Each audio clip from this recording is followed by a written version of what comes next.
기독교 역사상 많은 크리스찬 화가들이 돌아온 탕자를 소재로 해서 그림을 많이 그렸습니다. 그 가운데도 가장 유명한 그림이 아마도 렘브란트라고 하는 화가가 그린 돌아온 탕자의 귀향이라고 하는 그림입니다. 높이가 약 3m가 되고 길이가 2m가 되는 그림인데, 아버지와 만남, 그 탕자와의 아버지와의 만남의 장면이 아주 인상적입니다. 그 아들의 신발을 보면 신발이 다 해져서 왼발 신발은 거의 맨바닥이고요, 그리고 오른발 신발은 다 헤어져 가지고 발바닥이 다 보일 정도입니다. 그리고 신분을 보여주는 그 겉옷은 다 낡고 그리고 없어져 버렸고, 속옷 다 남루한 옷 한쪽 있습니다. 고상함을 상징하는 머리카락은 다 빡빡 죄수처럼, 그리고 그 범죄자처럼 깎여져 있는 상태입니다. 그런데 그 탕자의 그 왼쪽 귀를 아버지의 그 가슴에 대고 있는데, 아버지의 팔은 온갖 그 금고리로 가득하여 있는 모습입니다. 아버지는 냄새나는 탕자의 그 머리를 안고서 너무나도 행복해하는 모습을 띠고 있는 그 그림입니다. 그 그림의 제목이 그렇듯이 많은 주석가들이 뉘우치고 돌아온 아들을 본문의 주인공으로 삼고 탕자의 비유라고 그렇게 말하고 있습니다. 탕자는 극심한 외로운 고달픈 방황 가운데서 죽음과 같은 궁핍을 끝내고 아버지께로 돌아온다. 그리고 안식과 평안을 누리게 된다는 이 탕자의 비유 가운데서 주인공이 누구냐라고 말한다면 모든 사람들이 그건 당연히 돌아온 탕자라고 생각을 할 것입니다. 그러나 예수님께서 이 비유를 통해서 우리에게 정말 말씀해 주고 싶으신 것은 사실은 기다리고 계시는 하나님 아버지입니다. 이스라엘 백성들은 끊임없이 하나님을 배반하고 거역하고 멀리했는데, 그 이스라엘 백성들을 끊임없이 기다리고 있는 아버지 하나님의 마음을 예수님께서는 이 탕자의 비유 가운데서 보여주시기를 원하셨던 것입니다.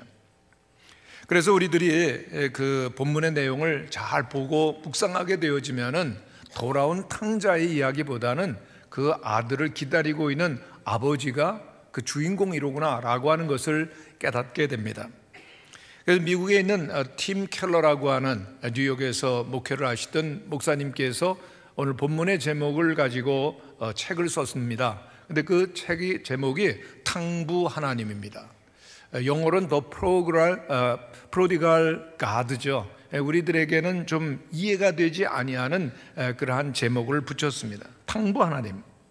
탕자라고 하는 이야기는 많이 들었습니다만, 탕부, 우리에게 잘 이해가 되지 아니하는 어색한 단어처럼 들리는 것입니다.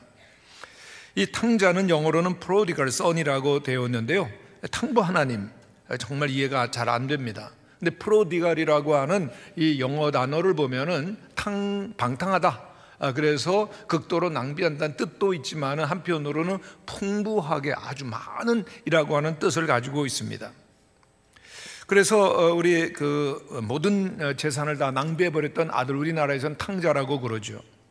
그래서 사실 그 둘째 아들은 아버지에게로부터 받은 모든 재산을 먼 나라로 가서 다 낭비해버린 아들에 틀림이 없습니다. 그런데 예수님께서 말씀해 주신 아버지, 프로디갈 파더라고 하는 그런 극도로 낭비하는 풍성한 아버지라고 하는 것은 어떤 의미가 있겠습니까? 하나님 아버지께서는 오늘 우리에게 어떠한 점에서 풍성한 사랑을 아낌없이 주시는 분인가를 우리들이 함께 생각하기를 원합니다. 첫 번째로 하나님 아버지께서는 우리에게 모든 것을 다 맡겨주시는 풍성한 사랑의 하나님이시라고 하는 것이죠. 오늘 비유의 내용을 보면은 어떤 사람에게 두 아들이 있었습니다. 그리고 그 두 아들이 이제는 장성하게 되었는데, 어느 날 둘째 아들이 와서 매우 무례한 요청을 하는 것입니다. 아버지께서 내게 주실 재산, 그걸 미리 달라고 하는 것입니다. 그 유대 법에 의하면 장자는 아버지의 유산의 3분의 1을 받게 되고, 그리고 둘째 아들은 유산의 3분의 1을 받는 것이 법입니다. 그러니까 내게 이제 그 돌아올 유산을 미리 달라고 하는 것입니다. 그러나 깊이 생각해 보면은 아버지가 죽기 전에 유산을 달라라고 하는 것은 너무나도 무례한 행위입니다. 아버지가 뻔히 살아계신데 그 유산이라고 하는 건 죽은 다음에 물려주는 것인데 아버지가 죽기를 바란다라고 하는 의미와 같을 수가 있는 것이고, 넌 아버지의 재산을 원하지 아버지는 싫습니다라고 하는 뜻도 포함되어 있는 것이 재산을 달라고 하는 의미가 될 수 있기 때문입니다. 그런데 아버지는 오늘 비유 가운데 보면 아들을 혼내거나 책망하지 않습니다. 그대로 아들의 요구대로 그 모든 재산을 주는 것이죠. 살림을 각각 나누었다라고 본문에는 되어 있는데, 여기 나오는 살림이라고 하는 단어 헬라어로 보면은 비오스라고 하는 단어인데 그 뜻은 생명이라고 하는 뜻입니다. 그러니까 아들이 아버지의 재산을 달라고 그랬었던 것은 그 당시 농경사회요 가부장적인 그런 사회 속에서 아버지의 모든 그 지위와 그리고 명예를 뜻하는, 어떤 의미에서는 생명과도 같은 그 재산을 달라, 아버지의 생명 찢어주세요 라고 하는 의미와 다름이 없다라고 하는 것이죠. 그런데 아버지는 아들을 너무나 사랑했죠. 그대로 그 요구대로 해주는 겁니다. 아버지께서 그 아들을 사랑하는 그 사랑 거부당한 것이고, 그리고 또한 명예도 훼손을 당했지만은 참고 견디는 아버지의 모습을 우리는 비유 속에서 봅니다. 오랜 전승에 보면은 이 탕자의 비유와 비슷한 이야기 또 하나가 있는데, 그것은 눈을 감지 못하는 아버지 이야기입니다. 이 이야기 속에서도 그 아들이 아버지의 재산을 다 달라고 그래가지고 먼 다른 지방에 가서 다 허랑방탕하게 써버리고 맙니다. 주변의 사람들은 그건 아들도 아니다라고 늘 비난하고 책망하지만은 아버지는 그럴 수가 없었습니다. 그 아들이 늘 돌아오기를 기다립니다. 그런데 아들은 돌아오지 않죠. 모든 재산 다 탕진하고 마음대로 즐기며 사는 것입니다. 세월이 지나서 아버지가 병들어 이제 죽음을 앞에 두게 되었습니다. 그런데 아버지가 세상을 떠나지를 못하시는 겁니다. 쇠약해진 아버지, 계속해서 뭔가를 되뇌고 있는데 사실은 그 둘째 아들의 이름을 부르고 있었던 것입니다. 그래서 큰아들이 아버지에게 묻습니다. 아버지, 도대체 뭐라고 지금 말씀하시는 거죠? 누구를 기다리세요? 뭘 원하십니까? 그랬더니 아버지가 아무런 말씀을 안 하세요. 큰아들이 눈치를 채고 멀리 떠나 있는 둘째 아들에게 기별을 해서 속히 오라고 합니다. 멀리 갔던 아들이 돌아옵니다. 아버지는 방탕했었던 아들, 거지와 같이 변했던 그 아들의 손을 잡고서는 아들아 한마디 하더니 비로소 눈을 감았다는 이야기입니다. 멀리 간 아들이 돌아오기 전까지는 결코 눈이 감길 수 없는 그런 아버지의 사랑의 마음을 잘 보여주는 이야기입니다. 오늘 비유 가운데서도 탕자가 재산과 살림을 다 모아가지고 아버지의 뜻을, 아버지 곁을 떠나도록 한 것은 둘째 아들을 향한 그 아버지의 가슴 아픈 사랑을 우리에게 보여주는 것입니다. 집을 떠나가고 있는 아들을 보면서 아버지의 마음이 어땠을까요? 언제 깨달을까? 언제 돌이켜서, 언제 회개해서 아버지 품으로 돌아올까라고 기다리는 가슴 아픈 사랑의 이야기입니다. 하나님께서는 우리 인간을 지으실 때 타락할 수도 있는 자유의지를 주셨습니다. 그래서 우리 인간은 그 인격적인 존재로 취급을 받았지만 하나님을 떠나게 되어지는 그것을 보시면서도 우리를 존귀하게 만드셨던 하나님 마음과 함께 통하는 것을 보게 되죠. 그 아들이 너무나도 어리고 아직은 그 성숙하지 못하기 때문에, 미숙하기 때문에 재산을 잘 관리할 수 없다는 사실 아버지는 분명히 알고 있었습니다. 그럼에도 불구하고 그 아들이 요청한 대로 모든 재산을 처분해서 그 모든 살림을 나눠주는 아버지. 왜 그렇죠? 그것은 한마디로 말하면 너는 내게 있어서 재산보다 더 귀한 사랑하는 아들이라고 하는 것을 말해주는 것입니다. 지금 아버지는 이 아들에게 엄청난 투자를 하고 있습니다. 많은 재산을 잃을 것이지만 그 많은 재산을 잃음으로써 이 아들은 깨닫게 되는 겁니다. 그 아버지가 돈을 가지고 있을 때는 아버지가 아버지로 보이지 아니하고 돈으로 보이는 거죠. 그래서 돈을 달라고 그러는 겁니다. 근데 아버지는 그 모든 것을 줌으로써, 그리고 또한 그 아들이 그 모든 것을 잃음으로 말미암아 아버지는 나를 사랑했었던 아버지인 것을 깨달아지는 것이죠. 그런데 그 재산을 꼭 안고 주지 않는다면 아들과 아버지는 원수가 되고 마는 것이었죠. 아버지를 돈으로 보고서 관계는 도저히 정상화될 수가 없었던 것 알았던 것입니다. 아버지는 아들에게 모든 재산을 주고 그리고 그가 허랑방탕하게 함으로 말미암아 또한 흉년을 맞이하고 궁핍을 맞이하고 그리고 죽게 되었다는 것을 오늘 본문 속에서 보게 되어집니다. 누가복음 15장 14절에서 17절 말씀을 우리들이 한번 같이 읽어보겠습니다. 시작. 그 나라에 크게 흉년이 들어 그가 비로소 궁핍한지라. 가서 그 나라 백성 중 하나에게 붙여 사니 그가 그를 들러 보내어 돼지를 치게 하였는데 그가 돼지 먹는 쥐염 열매로 배를 채우고자 하되 주는 자가 없는지라. 이에 스스로 돌이켜 이르되 내 아버지에게는 양식이 풍족한 품꾼이 얼마나 많은가. 나는 여기서 주려 죽는구나. 우리들이 잘 아는 이 탕자의 상황이 너무나도 분명히 나타나고 있습니다. 흉년을 맞이했습니다. 줄여서 죽게 되는 일.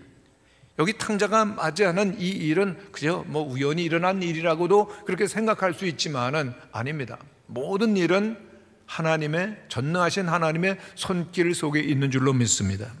탕자가 멀리 타향에 갔습니다. 흉년을 만나고 줄이고 죽게 된다라고 하는 것은, 그래서 고난과 고통 속에 있게 된다는 것은 절대로 우연이 아니고 하나님 아버지의 섭리 가운데서 크신 뜻 가운데서 일어나고 있다는 사실을 우리는 깊이 생각할 것입니다.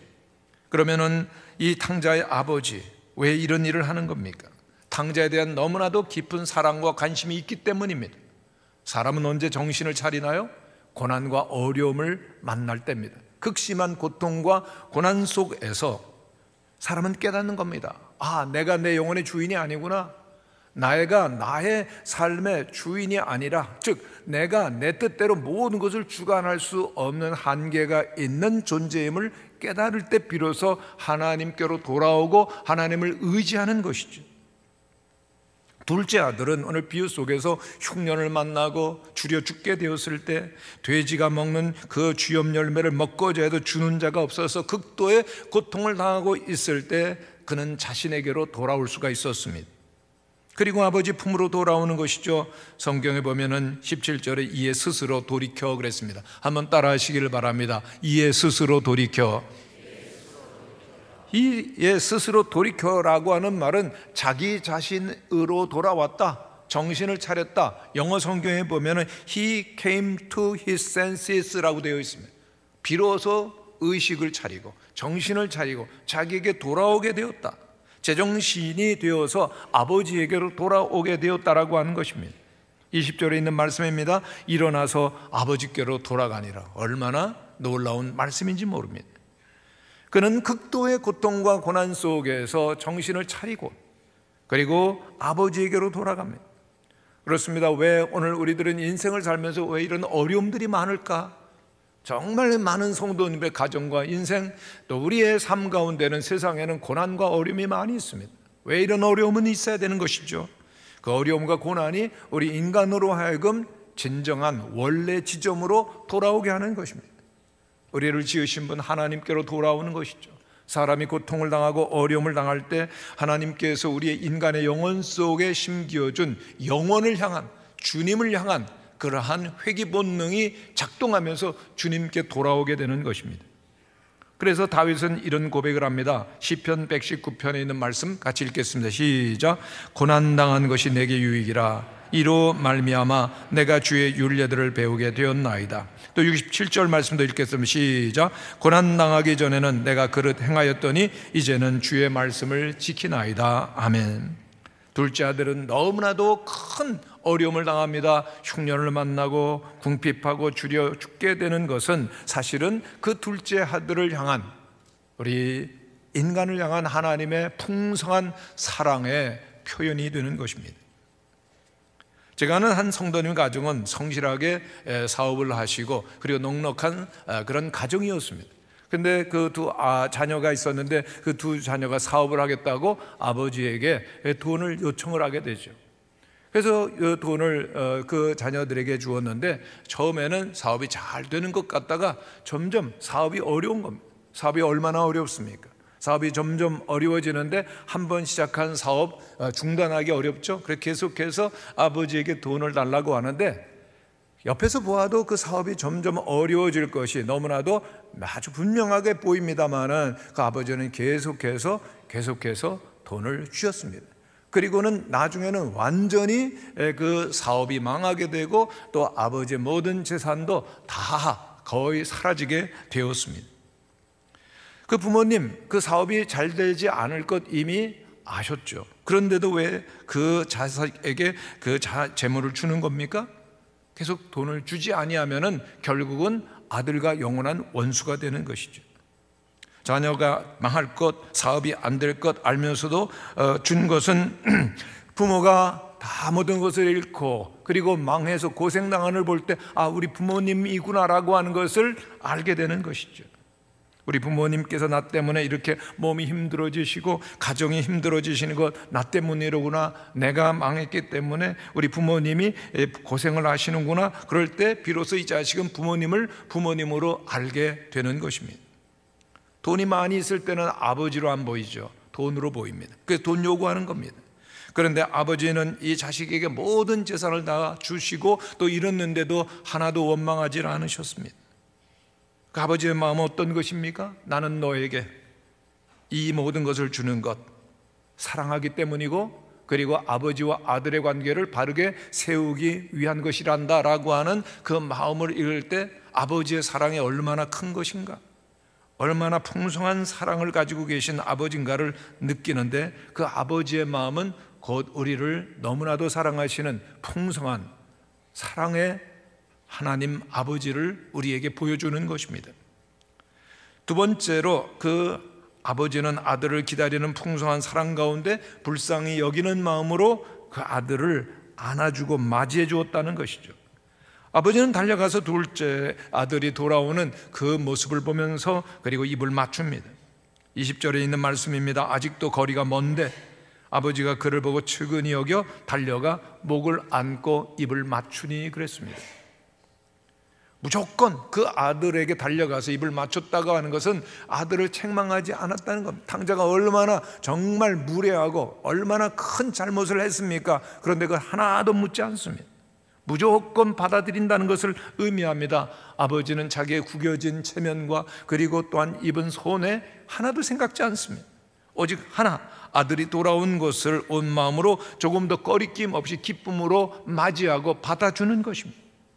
먼 거리에서 자기의 아들을 알아보자마자 아버지는 달려갑니다. 지나간 오랫동안 가슴 아리에 있었던 고통스러웠던 시간들, 그 사회적인 지위에 걸맞는 모든 위험들 하나도 돌아보지 않죠. 이렇게 달려가는 아버지의 이해할 수 없는 행동은 오늘 우리 주인을 맞이하고자 하는 하늘 아버지의 그 마음과 기쁨을 우리에게 보여주는 것입니다. 아버지는 아들을 찾아가고 하나님은 죄인을 찾아오십니다. 그 아버지의 사랑은 참으로 놀라웠습니다. 제일 좋은 옷을 내어다가 입혀주셨고 그리고 손에는 가락지를 끼워주셨고 발에는 신발을 신겨주십니다. 둘째 아들은 아버지에게 올 때 내가 아버지께로 가면은 나는 아버지의 아들로서가 아니라 품꾼의 하나로서 그저 아버지 곁에 있겠다라고 생각했지만은 너무나도 생각지 못한 특별 대우를 받는 겁니다. 새로 옷을 입혀주었다, 의의 옷을 입혀주신다는 것이요, 그리고 또한 가락지를 끼워준다, 영광스러운 지위를 주신다는 것이요, 그리고 또한 신발을 신긴다, 평안을 주신다라고 하는 의미죠. 거기에 그치지 않았습니다. 살진 송아지를 잡고 그리고 또한 많은 사람들 불러 모으며 잔치를 베풀었다고 그랬습니다. 축하연을 베풀고 음악을 연주하고 그리고 춤을 추면서 모든 사람들과 함께 기뻐하는 잔치의 이야기, 오늘 탕자의 비유의 핵심입니다. 바로 이것이 돌아온 탕자에 대한 아버지의 측은히 여기시는, 불쌍히 여기시는 사랑의 마음입니다. 성경에 보면은 우리 예수님께서 한 죄인이 죄 많이 지은 여인이 발밑에 와서 그 눈물로 발을 씻겼을 때 주님은 너무 기뻐하셨죠. 하늘의 천사도 함께 기뻐합니다. 그 많은 사람들에게 인간 대접을 받지 못했던 세리장 삭개오가 주님께 나와서 모든 죄를 고백했을 때 예수님 기뻐하셨고, 그리고 또한 하늘의 천사들도 함께 기뻐하죠. 이것이 돌아온 탕자에 대한 하나님의 불쌍히 여기시는, 측은히 여기시는 사랑인 것입니다. 주님은 우리를 받아주십니다.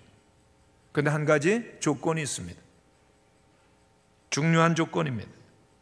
하나님이 우리를 받아주시되 언제? 우리가 뉘우치면서 하나님께로 돌아올 때입니다.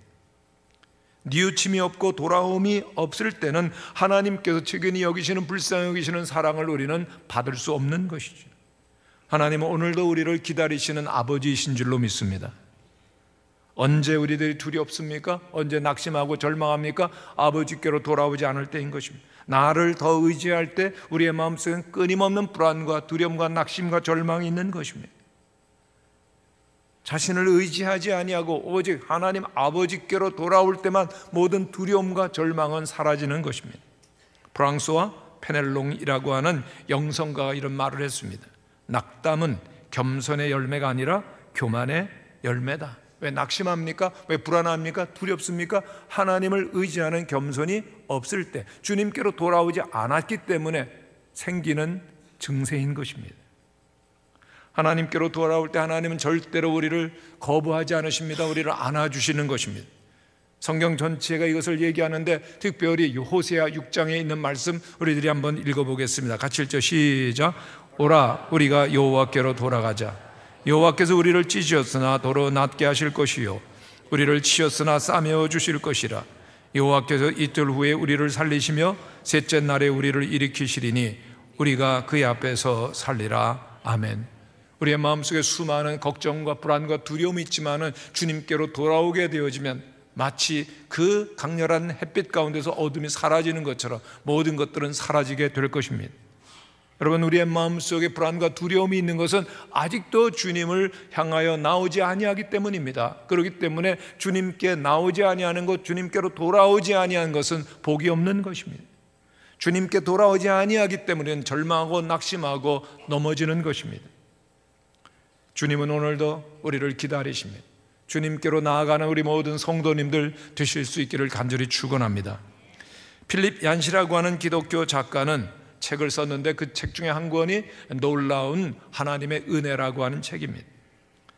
이 책 가운데서 필립 얀시는 자기가 좋아하는 은혜를 보여주는 이야기 3개를 소개했는데 그 중에 하나를 소개해 드리겠습니다. 미국 미시간주에 트레버시라고 하는 시 곁에 조그만 농장이 있었는데 그 농장에서 한 소녀가 살았습니다. 그 소녀가 나이가 들고 장성하게 되는데 점점 마음속에 반항심이 가득하게 되고, 그리고 아버지는 너무나 엄하고 책망을 많이 하고 자기를 몰라줍니다.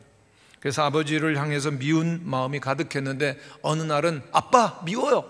그리고서는 그 수없이 마음속으로 생각했었던 가출을 실행하게 됩니다.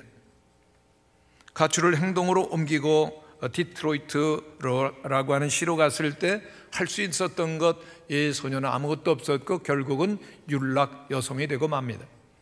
너무나도 거칠고 험한 바닥 인생이 시작이 됩니다. 그러던 어느 날 문득 전단지를 봤는데 그 전단지에 자기 얼굴 사진이 있었어요. 너무나 놀랐습니다.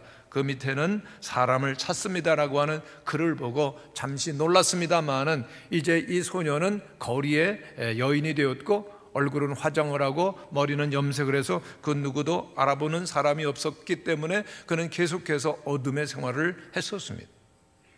그러나 이제 시간이 지나고 병들고 그리고 또한 몸은 약해지고 돈은 떨어집니다. 그러다가 어느덧 조금이라도 돈이 생기면 언젠가부터 시작했던 마약을 위해서 모든 돈을 다 탕진하는 그런 상태에 이르게 되었습니다. 결국은 쫓겨나죠. 노숙자가 됩니다. 주머니는 비었고 그리고 배는 고프지만은 그는 노숙자로서 춥고 그리고 무서운 도시의 거리에서 신문지를 덮고서 그렇게 벌벌 떨면서 지내야 됩니다. 그러다가 그녀는 고향 생각을 하게 됩니다. 하나님, 제가 어쩌다가 집을 나왔을까요? 정말 가슴이 미어지는 것 같아요. 또 생각해봅니다. 우리 집 개는 나보다 훨씬 더 잘 먹는데. 그리고 흐느끼다가 한순간 깨닫게 됩니다. 자기가 정말로 자기 집을 가고 싶다는 그런 마음이 있다는 것을 깨닫게 되죠. 그래서 집으로 전화를 하는데 3차례 계속 그 전화가 받쳐지지 않았고 응답기만 울리는 겁니다. 첫 번째, 두 번째는 그렇게 지났지만은 세 번째는 그 응답기에 이런 메시지를 남깁니다. 아빠, 엄마, 저예요. 저 집에 갈지도 모르겠어요. 집 방향으로 이제 버스를 타는데 그쪽으로 가면은 자정쯤 될 거예요. 아빠, 엄마가 터미널에 없으면 그냥 버스에 앉아서 캐나다까지 갈 거예요. 그 버스가 디트로이트 시에서 그가 살던 그 트래버스 시티 사이 경유지를 통과하기까지는 7시간이나 걸리는 긴 그러한 여정이었습니다. 버스를 타고 차창을 내다보는데 수많은 생각들이 지나가는 것입니다. 어린 시절부터 방황했던 시절, 그리고 또한 아빠를 만나면 무슨 말을 할 것인가, 수많은 생각들을 하다가 터미널이 가까워지면서 거울을 꺼내서 자기를 봅니다. 그 화장했었던 얼굴을 지우고 립스틱을 지우고 머리를 매만지는 겁니다. 그리고 조마조마한 마음으로 터미널에 들어서게 되었는데 정말 꿈에도 생각지 못한 장면이 눈앞에 펼쳐집니다. 버스 터미널 안에는 형제 자매로부터 시작해가지고 삼촌들, 사촌들, 할머니, 증조할머니, 그리고 또 이모 할머니까지 무려 40명이나 되는 일가 친척이 다 몰려 나왔던 것입니다. 저마다 우스꽝스러운 파티 모자를 쓰고, 그리고 요가라는 악기를 불면서 터미널 벽은 온통 환영 웰컴이라고 하는 현수막으로 가득 차 있었습니다. 환영 인파 속에서 아빠가 오자 소녀는 눈물을 흘리면서 아빠를 보고 마음속으로 수없이 되뇌었던 외운 말을 합니다. 아빠, 죄송해요. 아빠가 말을 막습니다. 쉿, 이러고 있을 때가 아니야. 용서를 빌고 있을 그러한 시간이 없어. 파티가 이제 시작되는데 늦을라. 빨리 집으로 가자. 잔치가 너를 기다리고 있거든. 바로 이렇게 그 딸을 맞이해주는 아버지의 마음, 바로 탕자의 아버지와 같죠. 그러므로 이 풍성한 하나님 아버지는 세 번째로 집을 나간 오늘 우리 현대인들이 언제나 돌아갈 수 있는 넉넉한 집이 있음을 알려주는 것입니다. 성도 여러분, 하나님 아버지의 품이 바로 우리의 집입니다. 이번 연휴 기간 동안 여러분 고향을 많이 찾아가셨죠? 또 여러분 그렇게 그리던 집으로 가보셨죠? 근데 그곳이 여러분의 진정한 고향이셨는가요? 그것이 정말 우리들이 꼭 영원히 있을 그러한 집이었던가요? 세상에는 우리들이 영원히 있을 집이나 고향은 결코 없음을 명절 기간 동안 우리들은 한쪽 가슴 시리게 경험하는 것입니다. 우리의 영혼이 언제나 있어야 될 곳은 하나님 아버지라고 하는 품입니다. 그 하나님 아버지라고 하는 품 가운데서 우리의 영혼의 집에서만 우리는 모든 것을 공급받으며 사는 것입니다.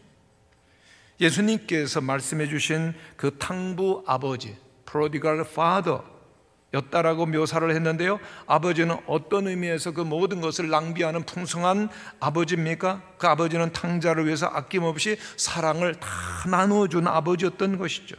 그 풍성한 아버지의 넉넉한 사랑의 품이야말로 집 나간 아들이 돌아와야 했었던 그러한 그 영원한 진정한 그의 집이었던 것입니다.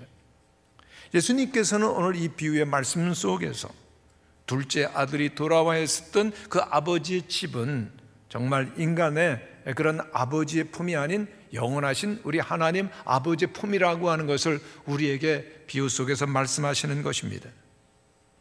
아버지의 품으로 돌아간다는 것은 무엇을 말합니까? 여러분, 탕자가 집을 나갈 때는 아버지 생각이나 뜻에 관계없이 내 뜻대로 다 했습니다. 내 마음대로 결정하고 내 감정대로 다 행하고 내 마음대로 돈을 요구하고 내 마음대로 하는 삶을 살았습니다. 그러나 다시 집으로 돌아올 때는 변화되죠. 아버지의 뜻대로 하는 것입니다.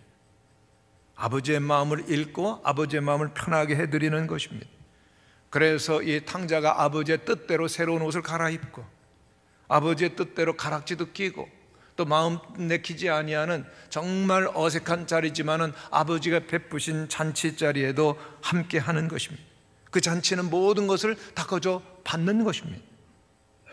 내 뜻을 내려놓고 그 아버지의 은혜와 사랑을 받는 곳, 그것이 아버지의 품이고 우리의 영원한 집이 되는 것이고 그리고 오늘의 교회인 것이죠.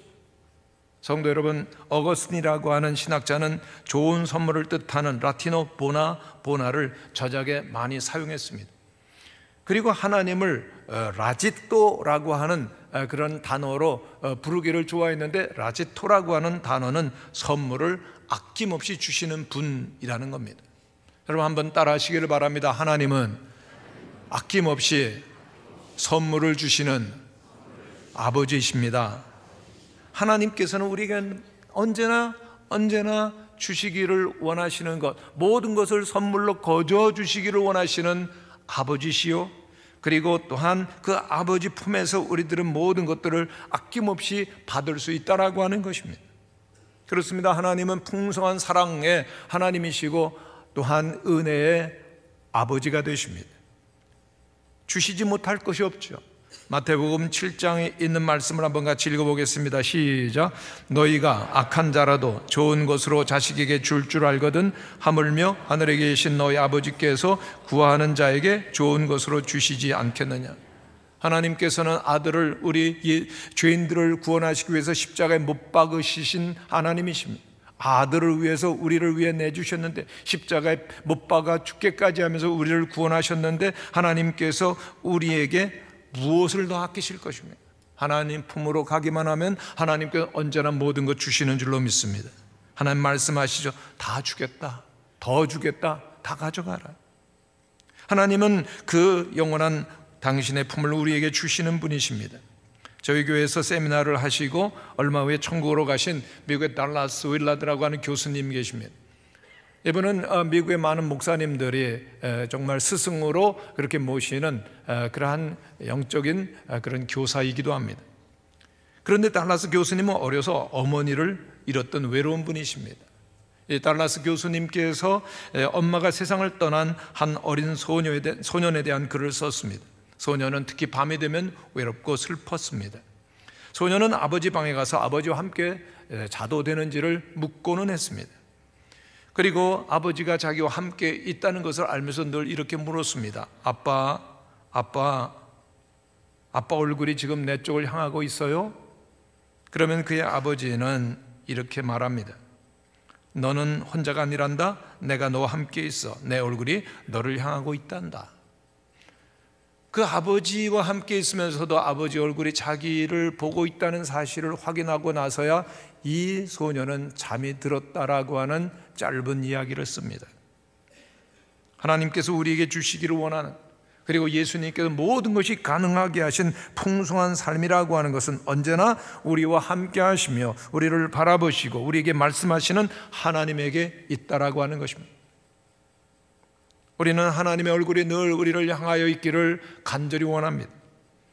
오늘 우리들은 찬양대가 불러주신 그 모세의 기도가 우리에게 늘 경험되기를 원하죠. 우리 민수기 6장에 있는 말씀을 한번 같이 읽겠습니다. 시작. 여호와는 내게 복을 주시고 너를 지키시기를 원하며 여호와는 그의 얼굴을 내게 비추사 은혜 베푸시기를 원하며. 아멘이십니까?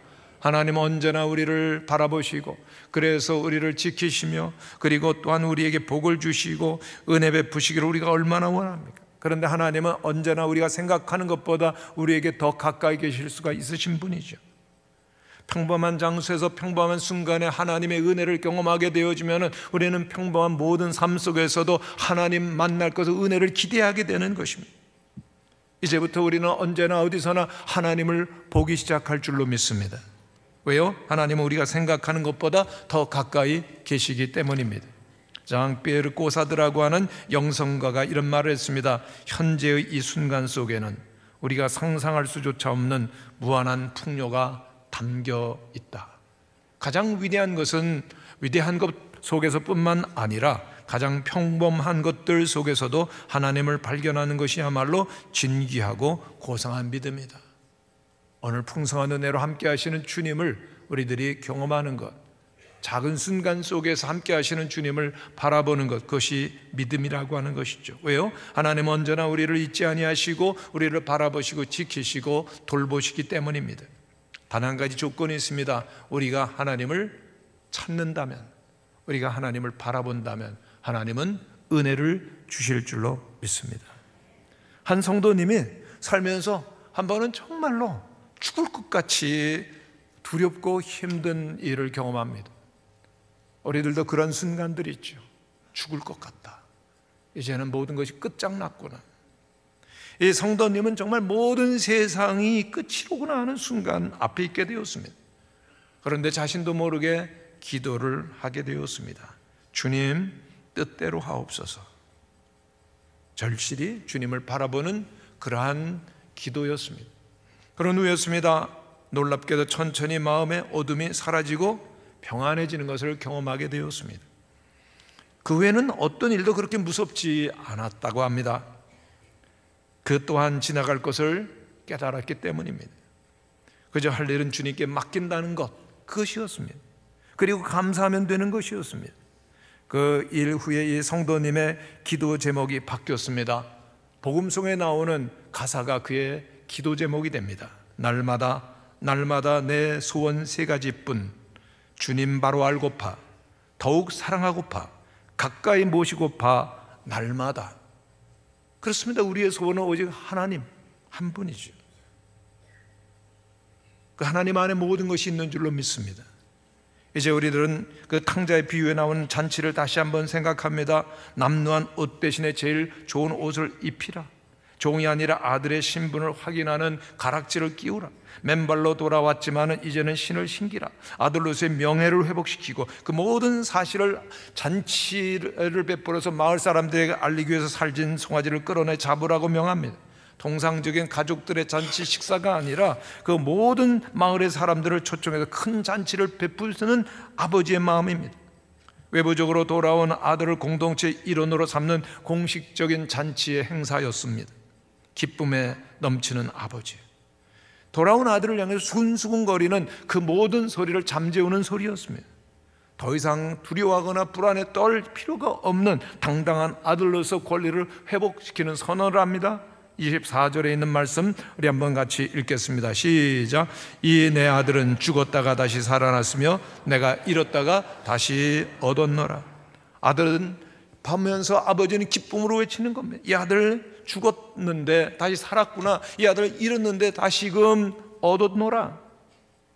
이 잔치의 선언처럼 모든 나온 사람들도 함께 그 아버지와 함께 기쁨을 나눕니다. 왜요? 죽었다가 다시 살아난, 잃었다가 다시 얻은 이 아들 얻은 아버지의 기쁨이 모든 사람들에게도 그대로 전해졌기 때문입니다.